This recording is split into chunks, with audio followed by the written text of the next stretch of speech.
Welcome to Below the Frame. I am Matt Vogel.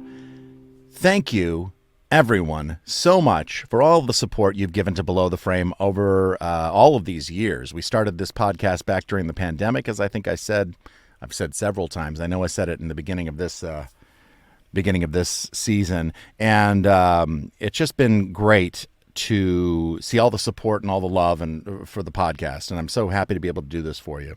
We have been answering questions that you've sent in for the past several episodes, and this is our final one, our final Q&A, and it's also our final episode for the season. So I asked my daughter, Lyla Grace, if she would do the honor of asking the questions that you sent in, and I'll, do my best to answer them. Here we go. Okay, Lyla, we've asked people to send in questions. They've sent in questions. You've got some questions, and I guess I'll try to answer them. So, okay. All right. I'm ready. The first two questions are kind of similar. Okay. The first one is from Bobby Knopfenkatz. Okay. And the second one is from Patrick. The first says, do you have any original puppet characters that you do or have done for a while and wish could see the light of day more? Or are you pleased just to be puppeteering someone else's creation and continuing the legacy? And then the other one says, which character who's been missing for a while would you want to bring back? Okay. All right. Well, the first character that comes to mind is Constantine. Constantine was created for Muppets Most Wanted, and it was a character that I got to originate, and it was so much fun to be able to perform that character just because it was kind of like whatever I would come up with was kind of the way that we went with it, and I had a blast working with Ricky Gervais. We would do a lot of ad-libbing and improvising together, and it was just so much fun. So I would have to say, if there was any, if there's any original puppet characters that I've done and wish could see the light of day more, I would say Constantine for that reason. What's the other part of it?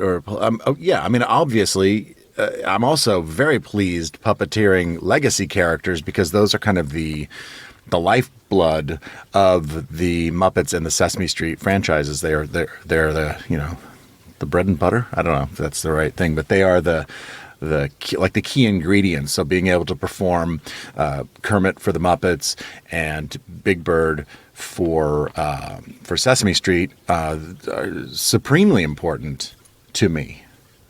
But yeah, everybody loves to play original characters because they're there's no thumbprint that came before you. It's you that is doing you're making your thumbprint. Right. That makes sense. Yeah. Okay. Did I answer that to your liking? To mine, yeah. Okay, great. Yeah.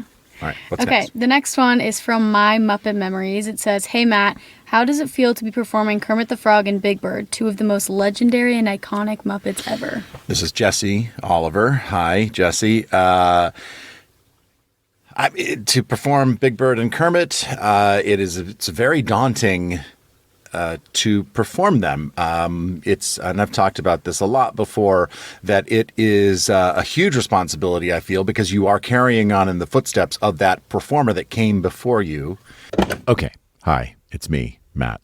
I'm interrupting myself in this podcast because I'm answering this question about how does it feel to play Kermit the Frog and Big Bird, two of the most legendary and iconic Muppets ever. And I kind of jump into this daunting task that I talk about a lot because it is true. But I also want to stress that it's fun. It's a dream that I didn't know I had come true. It's great. I love it. I get to play with my friends all day long. We get to pretend that we are these characters and play situations out with them. We laugh a lot. And I think, that's a really big key thing here, that a lot of times I tend to stress the larger picture, which is, true, but there's another truth to it. And I think that's more to like what Jesse's question is like, how does it feel to be performing Kermit the Frog and Big Bird and these characters? And it's the best job ever. That's the truth. and I love it. And I'm so grateful to be able to play these characters. And so, all of the daunting talk aside, being a Muppet performer is the best thing in the world. Okay, back to me talking with Lyla. Makes sense. Makes sense. Good. Okay, Molly Jepic Clues has a question. Okay. And it says, as a beginner puppeteer, it'd be amazing to get some tips from you guys on how to improve. I've not long just started learning how to use a straight scan monitor and would love to know any exercises you or any of the performers would recommend to get my head around doing anything backwards. I've been dancing the cha-cha slide with my puppets thus far. Very good. Okay, so this is a question about how can you improve when you're on the monitor and working with a monitor. First of all, it's great that you're working with a straight scan monitor instead of a mirrored monitor. Because that's just not how we happen to work. We work with, we don't work, we don't look at a mirror. We will look at a true television monitor scan. A great thing that you can do, little exercises you can do, is just entering the frame, coming right to the center, looking right down the barrel of the lens of the camera, just really trying to be as critical of your own performance as possible. You have to be aware when you are doing something correctly or incorrectly so that you're able to improve on that. And so some ways to do that, like I said, entering the frame, going all the way to the center of camera, looking right down the barrel of the lens, maybe taking the time in that lens to look, into each corner, every corner, right back into the lens, maybe deliver a couple of lines and then exit, and do that about 1,000 times. And then do it again and again and again and again and again and again. And again and again. Yeah, I mean, it's really important just to be able to, especially on Sesame Street, when characters come in and they talk to the camera a lot. That's the first thing that characters usually do on Sesame Street is they say, "Hey, welcome to Sesame Street." And they look right down the barrel of the lens. And I think that audiences, kids, people that are watching notice when the character's not quite looking down the barrel of the lens, So that's a good starter, is to just be as comfortable as you can in that monitor space. And a lot of that has to do with eye focus and comfortability entering, exiting frame. Sounds confusing. Sounds confusing? Yeah. Okay. Well, I don't. Okay. Okay. Next question. Yes. From Matt OJV9. Okay. Are there any specific moments from your performance career that you love to look back on? Any specific moments from my performance career that I love to look back on? I mean, there are certainly some big moments. The very first time that I played Kermit the Frog in front of 18,000 people at the Hollywood Bowl, that's a pretty big moment to me. It's a highlight of my career, I would say. It was also a terrifying moment at the same time. But the great thing about that is that I had all the other Muppet performers. They had my back. They were there to kind of help me get through that whole time. Some other big moments, like I really love going and doing live shows. I think I love to be able to get that experience of being near an audience, being with an audience, and getting the instant feedback, I would say. So any of those times we've done a lot of Capitol Fourth performances with Sesame Street and with the Muppets, the Hollywood Bowl shows, the O2 shows, the Outside Lands shows with the Electric Mayhem were pretty cool.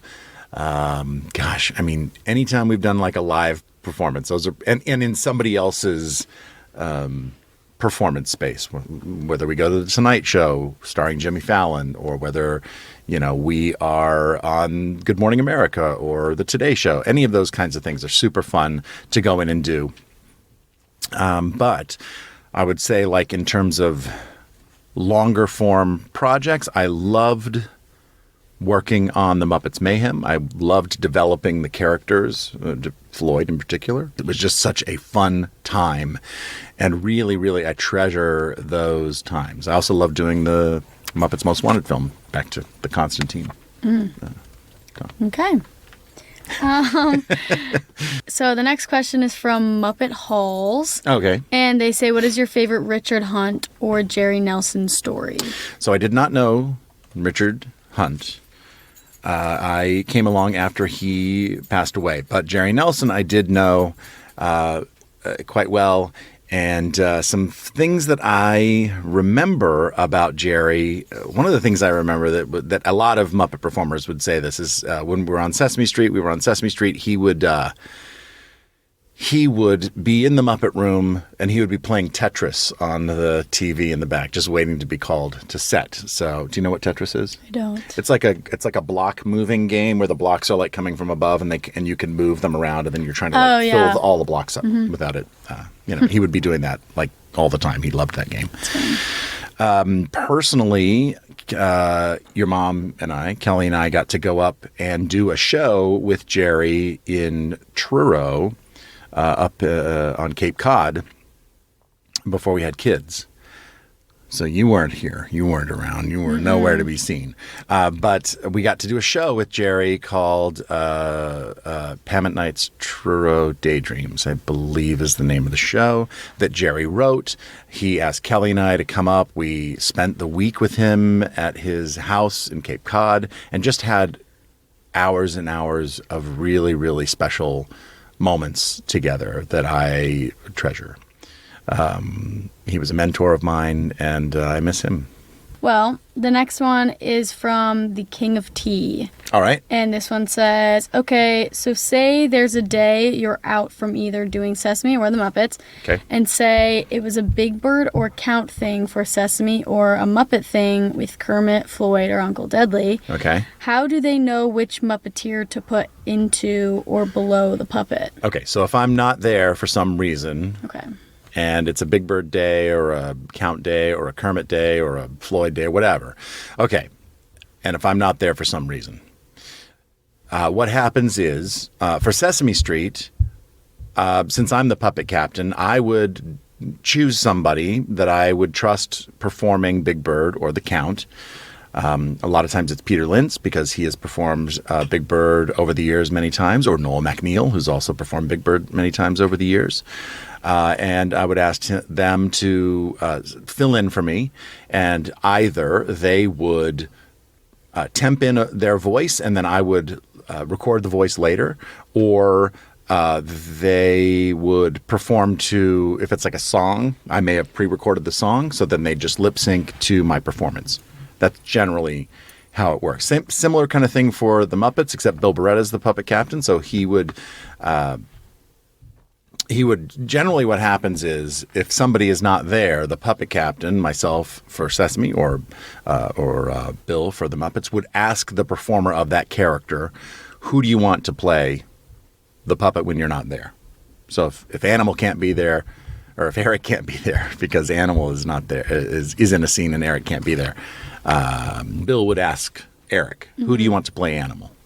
Does that make sense? Yeah. The next question, I'm curious myself, actually. Oh, really? So, yes. Okay. Ooh. It's from Deseda. Okay. And it says, hey, Matt, do you have any tricks to get into character's voice, or does it come naturally when you start performing that character? It definitely does not come naturally to me. For any of the characters that I have played, or the legacy characters in particular, they are not something that I ever was like, oh yeah, I've got a Big Bird in my back pocket. They are things that I have worked on over the years that I'm continually trying to work on. I'll listen to the source material, whether it's Carol's Big Bird or Jim's Kermit.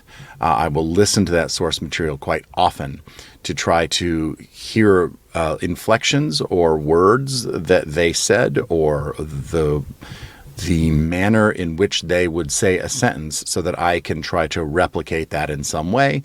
And I might have a certain trigger word to help me pop into the character.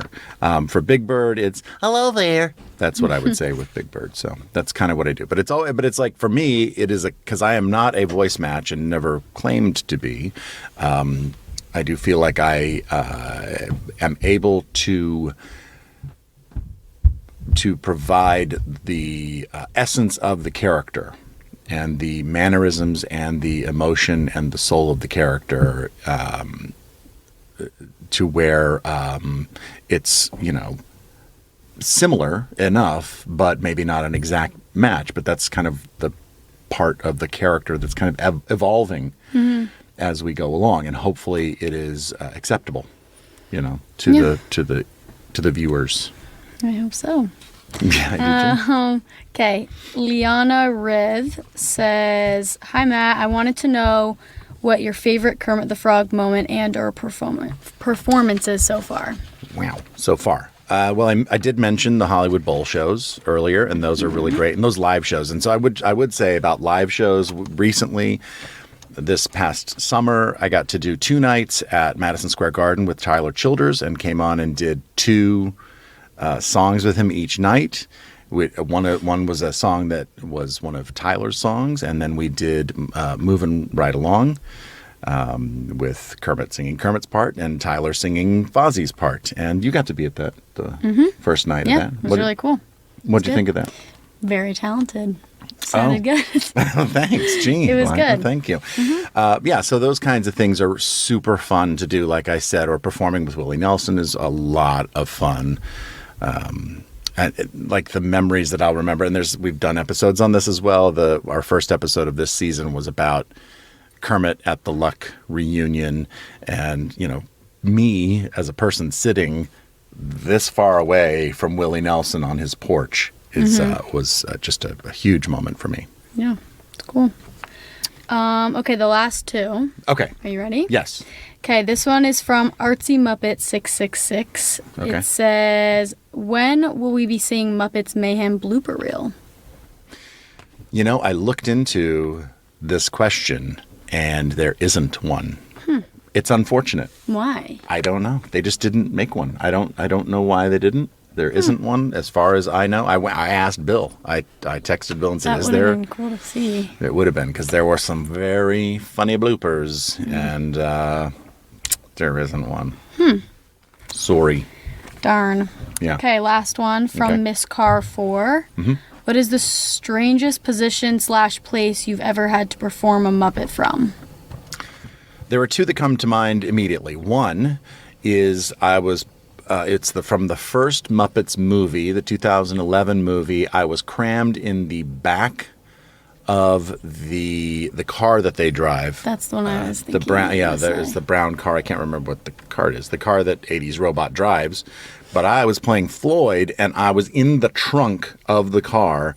And I think they might have, or maybe they didn't even, hollow out a hole for my arm to go in. So I was like crammed in, and I'm a 6'2" fella, crammed in the trunk of a small car, and then puppeteering through there. That's one. The other place was I was puppeteering Grover for Eric.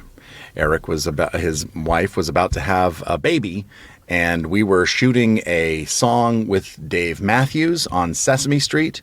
Eric was there that day and ready to shoot, and then he got a call that he was having a baby, so he had to leave, and I was put into the role of Grover.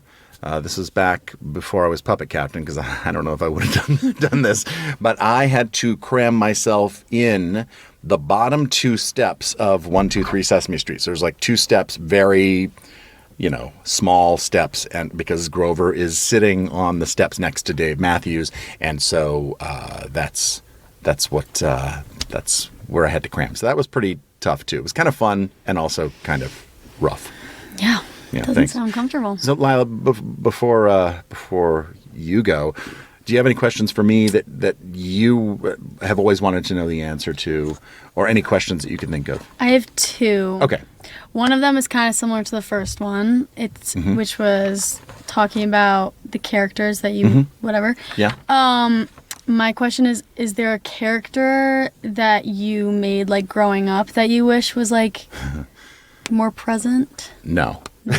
No, not really. No, I mean, as a kid, when I was in 3rd or 4th grade or whatever, when I made those puppets, I mean, they were just I kind of put character into them as a young kid, but I don't think any of them really had any anything really like meaty to latch onto later in life. Now, I did do a puppet character called Puppy Joe. And that was Puppy Joe came to your preschool when you were very little, and to your when your older brothers were at this preschool, and I came to that preschool and we did puppet shows with Puppy Joe. And he was just a very friendly, happy puppy character that I did make, and I was really pretty happy with that puppet. But not really any characters that I'd be like, yeah, I wish that character that I created would come be in the spotlight more. Yeah. No, I don't think so. That. Yeah. And my second one I've probably asked before, but yeah. How tired does your arm get? And does it take some getting used to now? Do you like not really notice it? At first, was it way worse, or does it get worse over time? Well, because on Sesame Street and with the Muppets, we're just like our arm is up in the air for not really a terribly long time. I mean, sometimes there are some long takes that you do, but sometimes, it's like you're up for 40 seconds and then coming down. It's harder when you're in Big Bird because I have to go into Big Bird. I have to be put into Big Bird by a wrangler. They put me into Big Bird. Then they have to kind of like make sure he looks all nice. And, so that's already the clock is ticking once you're inside Big Bird, like immediately upon going inside. And he is not a comfortable or easy or light puppet to perform. So the clock is ticking from the moment you go in. It's really hard in the years when I'm Big Bird at the Macy's Thanksgiving Day Parade, because I have to keep my arm up or inside that puppet at least for the amount of time that it takes to get from 79th Street on the Upper West Side down to 34th Street. And it's, the farther back in the parade route you are, the longer it takes you to get down to 34th Street. So that's sometimes very hard. I have some little tricks that I do with the wrangler that would come out and like give Big Bird a hug, and I'll like lean on them, like lean all of Big Bird's weight on their shoulder so that I can just try to get blood back in my arm just for a little bit, because your arm is up in the air for too long. I mean, even 30 seconds, 40 seconds, and the blood is just like going down your arm, which is not great. Not enjoyable. So, but it does get, like, I guess if you haven't performed for a while, and I've heard other Muppet performers say this, like you come back to Sesame Street after not having done it for a while, and then you do a scene, it might take a little while to kind of get back into the habit of putting your arm up and it not bothering you. So makes sense. Yeah. So now I have a question for you. Okay. And my question for you is, you've been to Sesame Street. You've come to Sesame Street. You've come to the set many times. You've even been on the show. Yeah. Is there a favorite moment or favorite thing about coming to Sesame Street that you can think of? I actually was talking about this the other day with Mom, and the first thing that comes to my head is those little scooters that you like sit on to get around. I remember like going down the hallway on those. Oh my gosh, really? Yeah, and that's the first thing I remember. Okay, so those are like the rollies that we sit on, because the Sesame Street's built on the floor. It's not a raised set; it's on the floor, and so that's what we roll around on, these little scooters that are they're basically handmade scooters that have like rollerblade wheels on them, so they spin and they roll really easily. Yeah. And we'll have sometimes we'll have little races with the scooters. That's that was fun. And then obviously the food is good too. The craft services. The candy, just, like, the cookies, seeing it happen like while you're behind the camera. Yeah. Is cool too. Watching, do you watch the puppeteers? Do you watch them performing, or are you watching like the monitor and watching the puppets? What do you usually do? Both. Oh, I don't know. Okay. I don't really remember. All right. It's been a while. It has been a while. You got to come back and visit. I know, I do. Yeah. Well, thanks for coming in and talking to me. I appreciate it. Of course. Thank you. So that is it for season 3 of Below the Frame. I want to thank my kids, Hunter, Keaton, and Lyla, who sat here in my tiny little booth that I have built in my basement to ask those questions to me. And thank you out there for listening, or if you're watching, for watching and following along with Below the Frame. We're going to take a break for now. Maybe I'll pop in every once in a while for something new and fun and Below the Frame related.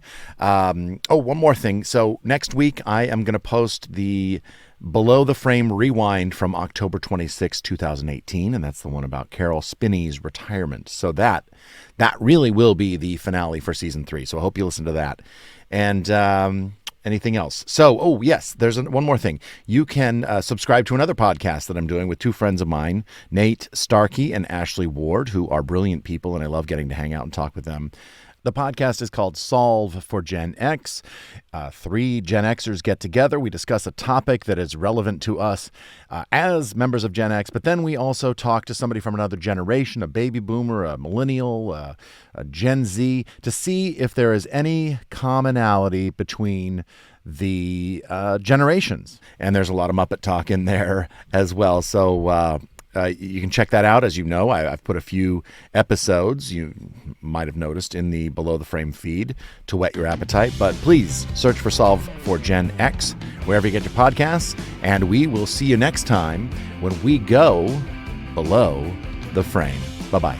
Below the Frame is a Welcome Matt production produced by me, Matt Vogel. The theme song was written by Stephanie DeBruzzo and myself and performed by my band, The Mighty Weaklings. Thanks to Dave Holteen at DaveHolteenDesign.com. He created our podcast art. You can follow me on Instagram at WelcomeMattV or search Matt Vogel. I post things every now and again, and it'll help you know when new episodes of this podcast, for example, are coming out. If you are sharing podcasts, please let somebody know about this one. And also, if you have a few seconds, just rate and review this one. I'm sure that pleases the podcast gods or something. You can find Below the Frame wherever you get your podcasts, and we are now a video podcast on YouTube, so you can see our faces if that's something that you want to do. Thanks everybody out there for listening. I am Matt Vogel, and we will see you next time when we go below the frame. Go, go, go.